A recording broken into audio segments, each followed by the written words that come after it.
Berkurangnya aktiva akan diimbangi dengan berkurangnya pasiva. Jadi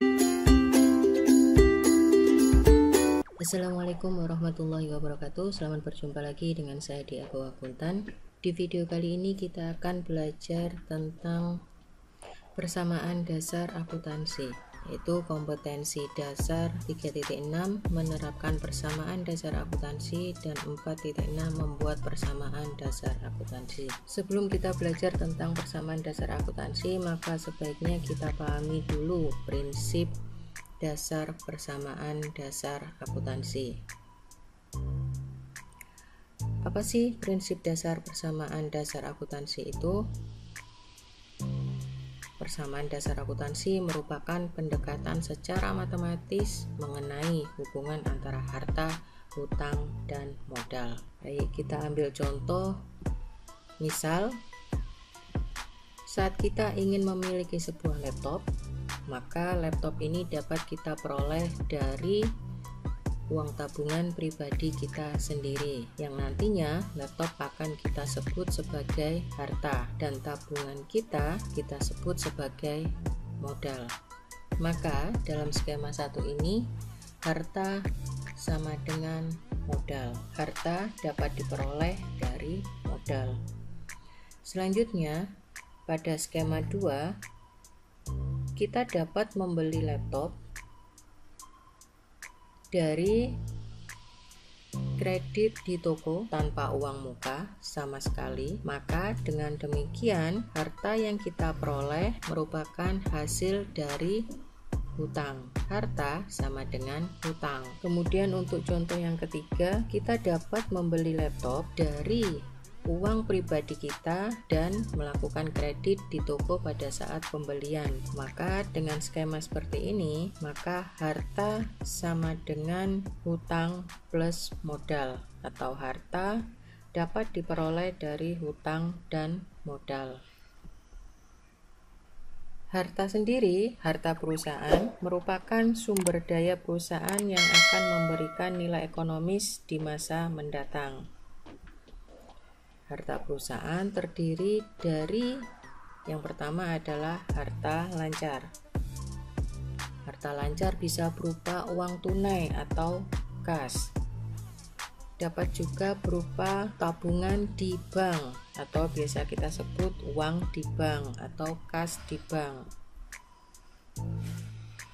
Lalu harta lancar bisa berupa surat berharga, obligasi, dan lain-lain. Harta lancar juga dapat berupa perlengkapan merupakan aktiva yang dapat habis kurang dari satu periode akuntansi. Selanjutnya, harta perusahaan ada harta tetap.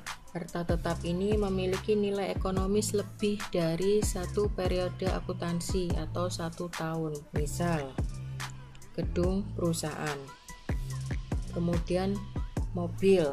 Mobil ini bisa digunakan sebagai mobilitas direktur atau karyawan. Contohnya lagi adalah harta tetap, yaitu mesin cuci bagi perusahaan laundry. Ini merupakan harta tetapnya. Kemudian bus, ini bisa dianggap sebagai harta tetap bagi perusahaan jasa transportasi umum. Kemudian hutang atau kewajiban. Hutang terdiri dari hutang lancar, misal ada hutang usaha, ada hutang gaji, hutang beban, hutang pajak, di mana semua macam-macam hutang ini harus terbayarkan kurang dari 1 bulan. Oleh karena itu disebut hutang lancar. Kemudian ada hutang jangka panjang. Hutang ini memiliki masa lebih dari 1 periode atau lebih dari 1 tahun. Misalnya hutang bank, hutang hipotek, dan lain-lain. Selanjutnya ada modal. Modal merupakan kekayaan bersih yang dimiliki oleh perusahaan. Modal merupakan selisih antara harta dan hutang. Dengan demikian, persamaan dasar akuntansi dapat kita rumuskan sebagai berikut. Aktiva sama dengan pasiva, atau harta sama dengan modal, atau harta sama dengan hutang plus modal. Ini bisa diturunkan lagi menjadi harta sama dengan hutang plus modal plus pendapatan dikurangi beban. Apa itu pendapatan dan apa itu beban? Mari kita ikuti latihan soal persamaan dasar akuntansi berikut.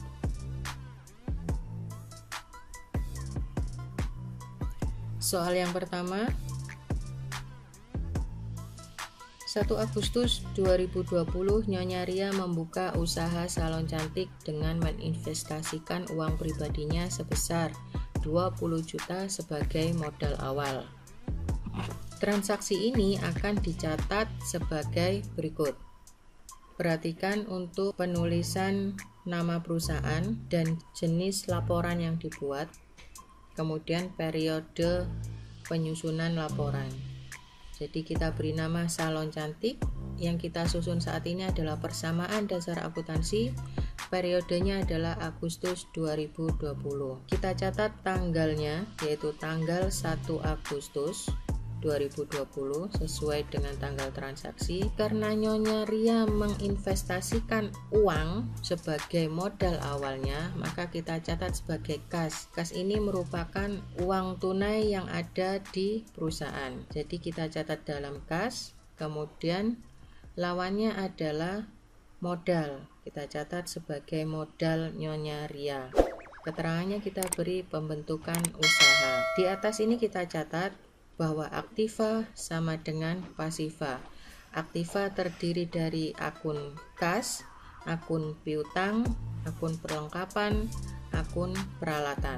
Sedangkan pasiva terdiri dari akun hutang dan akun modal Nyonya Ria. Untuk awal belajar kita pelajari dulu akun-akun yang ada ini. Jadi kita catat kasnya bertambah diimbangi dengan modal bertambah.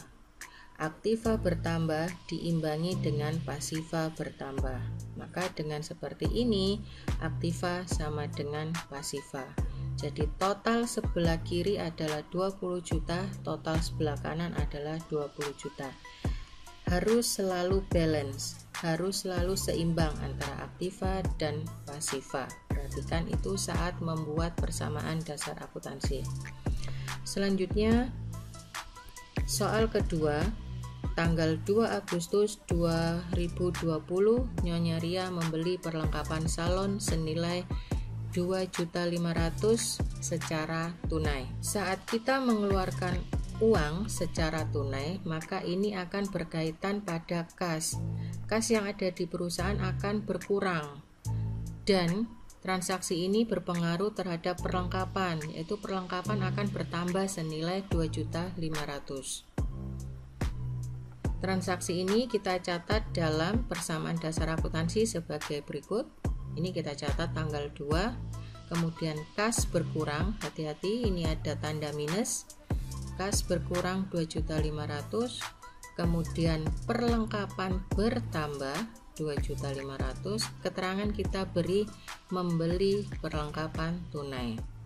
Jadi pada transaksi nomor 2 ini aktiva bertambah diimbangi dengan aktiva lainnya berkurang. Dengan demikian aktiva, jumlah aktiva masih sama dengan 20 juta sama dengan pasiva yang berjumlah 20 juta. Jadi masih balance antara aktiva dan pasiva. Setiap kali melakukan pencatatan persamaan dasar akuntansi, maka kita harus menghitung jumlah aktiva sama dengan jumlah pasiva. Selanjutnya, soal nomor 3, tanggal 3 Agustus 2020 Nyonya Ria membeli peralatan salon senilai 15 juta. Dari 15 juta ini dibayar tunai 10 juta. Jadi kita bayar menggunakan uang tunai, menggunakan kas 10 juta. Sisanya dibayar 2 minggu kemudian. Berarti 5 jutanya akan dibayar nanti. 5 juta ini yang kita anggap sebagai hutang. Maka pencatatannya sebagai berikut. Tanggal 3 kita catat, kemudian kas berkurang 10 juta sesuai dengan dibayar tunainya tadi 10 juta. Kemudian peralatan bertambah, kita membeli peralatan senilai 15 juta. Maka peralatan harus bertambah 15 juta. Sisa 5 juta dicatat sebagai hutang karena kita masih memiliki kewajiban terhadap pihak lain sebesar 5 juta atas pembelian peralatan.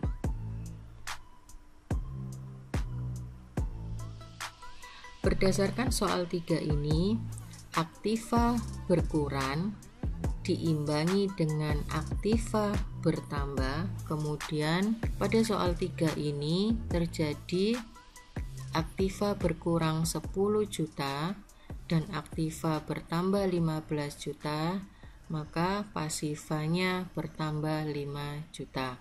Kita cek untuk saldonya, kas 7.500.000 ditambah perlengkapan 2.500.000 ditambah peralatan 15 juta, maka ini senilai 25 juta. Pasiva terdiri dari hutang 5 juta ditambah dengan modal 20 juta, maka pasiva bernilai 25 juta. Hati-hati, aktiva dan pasiva harus seimbang. Selanjutnya soal 4. 8 Agustus 2020 hasil pendapatan salon selama seminggu pertama berjumlah 4.500.000. Jadi untuk 1 minggu ini salon cantik sudah melakukan pelayanan jasa salon dengan menghasilkan pendapatan sejumlah 4.500.000. Maka pencatatannya adalah kita catat sebagai kas, kita menerima kas 4.500.000, kemudian diimbangi dengan modal yang bertambah 4.500.000. 4.500.000 ini kita catat sebagai pendapatan salon selama seminggu. Jadi kas kita, uang kita bertambah 4.500.000, maka saldo kas saat ini adalah 12 juta dan diimbangi dengan modal yang bertambah 4.500.000, maka modal Nyonya Ria saat ini adalah 24.500.000. Perhatikan untuk aktiva dan pasiva harus selalu balance.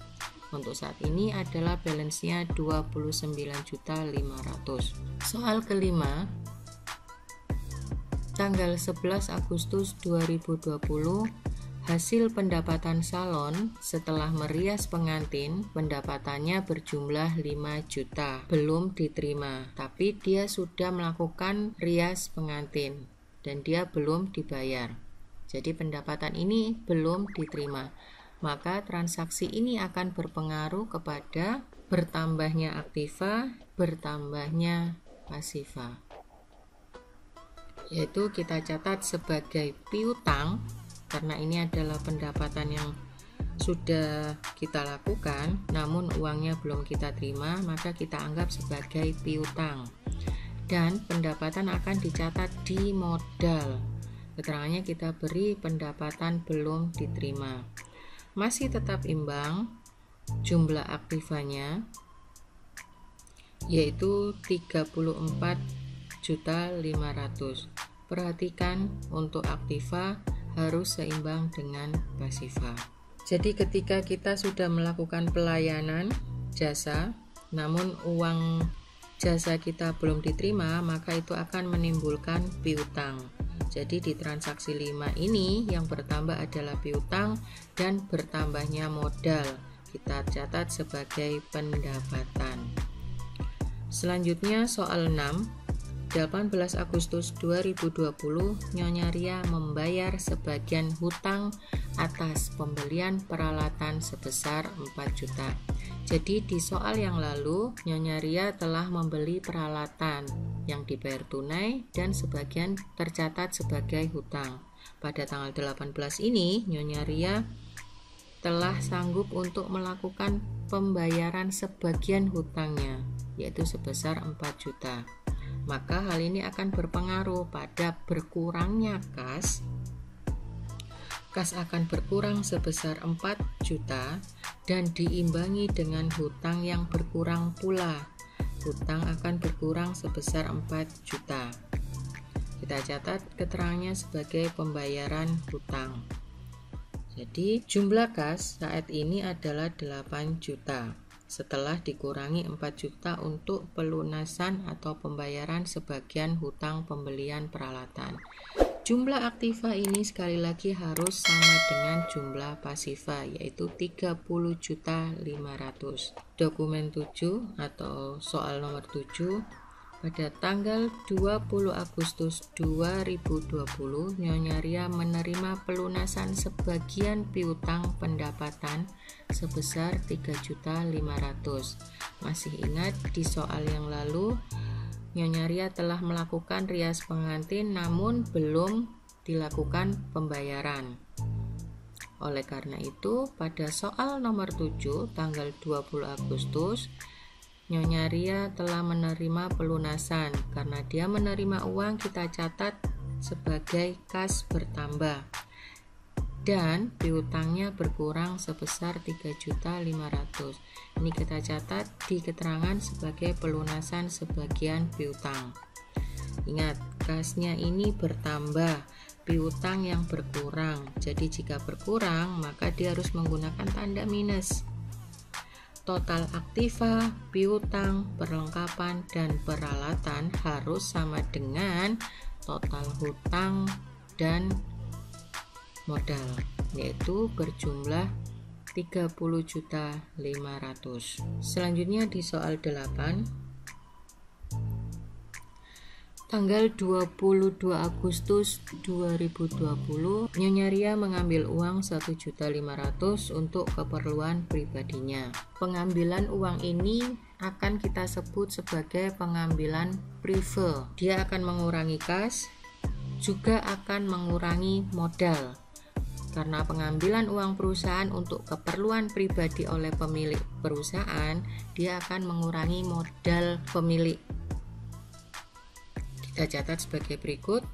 Tanggal 22 Agustus 2020, kas berkurang 1.500.000 dan modal juga akan berkurang 1.500.000. Kita catat sebagai pengambilan prive. Berkurangnya aktiva akan diimbangi dengan berkurangnya pasiva. Jadi tetap balance antara aktiva dan pasiva, yaitu senilai 29 juta. Next, soal 9. Tanggal 26 Agustus 2020, Nyonya Ria membayar gaji karyawan salon sebesar 2.500.000 untuk gaji bulan Agustus 2020. Kita akan mencatat sebagai berikut. Kas berkurang 2.500.000 diimbangi dengan modal berkurang sebesar 2.500.000 yang kita catat sebagai beban gaji karyawan bulan Agustus. Transaksi ini akan seimbang, aktiva harus sama dengan pasiva, yaitu senilai 26.500.000. Kemudian soal 10, tanggal 31 Agustus 2020, hasil penilaian perlengkapan yang masih tersedia senilai 500.000.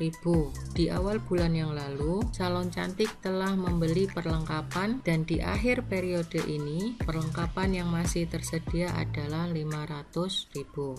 Maka kita harus mencatat berapa pemakaian yang telah digunakan salon cantik selama 1 bulan.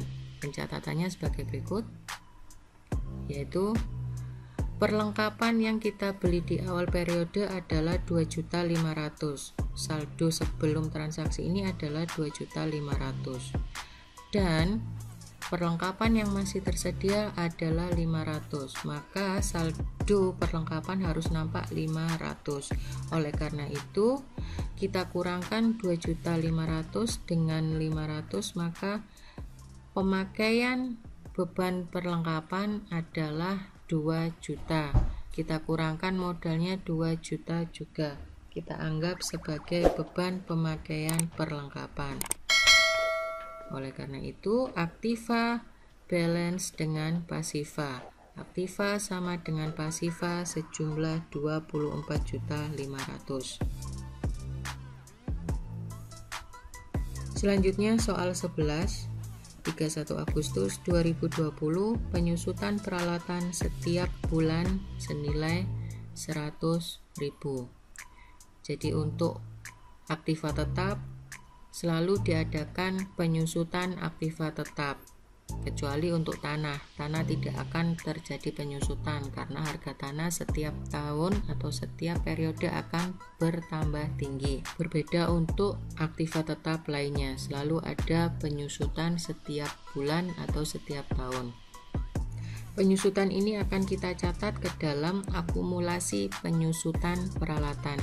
Jadi kita tambah satu kolom lagi, yaitu bernama akumulasi penyusutan peralatan. Kita kurangkan 100.000 dan mengurangi modal 100.000, kita catat sebagai beban penyusutan peralatan. Nantinya akumulasi penyusutan peralatan ini akan mengurangi nilai dari peralatan itu sendiri. Jadi di dalam laporan keuangan nanti peralatan ini akan dikurangi dengan nilai akumulasi penyusutan peralatan. Nantinya kita sebut sebagai nilai buku peralatan, yaitu sebesar 14.900.000. Baiklah, contoh soal untuk persamaan dasar akuntansi kali ini Salon Cantik cukup 11 soal.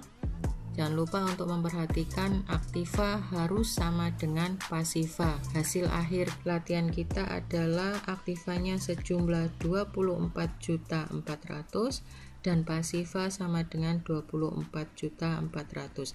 Harus selalu balance antara kiri dan kanan, antara aktiva dan pasiva harus selalu balance. Dari persamaan dasar akuntansi ini kita dapat menyusun laporan keuangan sederhana seperti laporan laba rugi, laporan perubahan modal, dan neraca. Untuk laporan keuangan ini akan kita pelajari di next video ya. So, stay tune di channel Aku Akuntan, subscribe dan klik loncengnya, kemudian like dan share video ini. Jangan lupa kritik dan sarannya di kolom komentar. Semoga video ini bermanfaat. Thanks for watching. Wassalamualaikum warahmatullahi wabarakatuh.